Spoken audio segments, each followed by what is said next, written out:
Tensions flared at the Caricom summit in St. Kitts and Nevis as Trinidad and Tobago's Prime Minister Kamla Persad Bissessar sharply criticized regional leadership, calling for accountability and warning against political interference.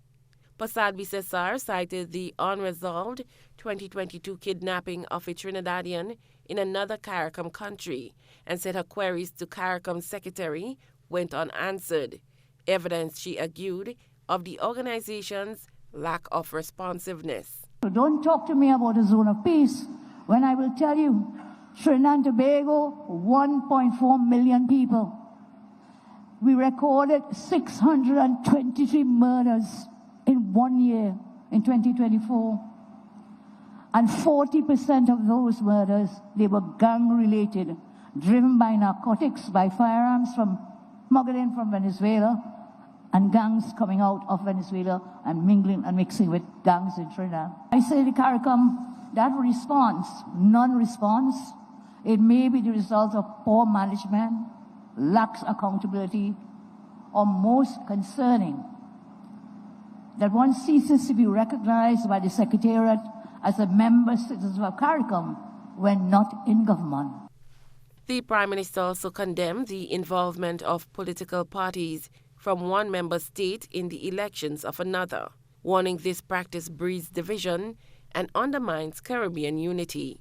Would want another Caricom head of state to send people to campaign in your domain. That should never happen. So that has led to, what I say, unneeded factional divisions and private conflicts between regional leaders and political parties. And of course, it hinders the progress of the Caricom. Empathize with the people, the good people of Cuba, but there's a regime that's a dictatorial one, and none of us want that in our country, not one of us. Otherwise, we wouldn't be here today. Persad Bissessar did, however, reaffirm her country's commitment to the regional project, insisting that Caricom must do better to serve its citizens. We cannot bind ourselves to the same political ideologies, the same foreign issues, and the same security policies of the entire Caricom. That's why I welcome Prime Minister all those words, that we have each our own pathway to walk, depending on what is happening in our country. As leaders debated the future of the Caribbean community, Caricom Chairman Dr. Terence Drew turned attention to the worsening situation in Cuba.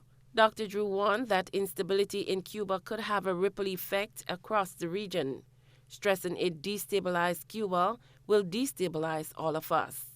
Cuba's population is anywhere from 9 to 12 million people. Excluding Haiti, the rest of Caricom does not amount to 10 million people. Therefore, if a state within our community is so destabilized, it will affect all of us in the region. He called on Caricom to treat the humanitarian crisis on the island with the utmost seriousness and serve as a channel for communication and support. The summit, attended by Prime Minister Deacon Mitchell, focused on key areas such as regional security, migration, economic growth, and energy. On Wednesday, United States Secretary of State Marco Rubio addressed Caribbean leaders' concerns about Cuba in the wake of Venezuela's president being removed from power. Cherry and Blackman Stephen, GBN News.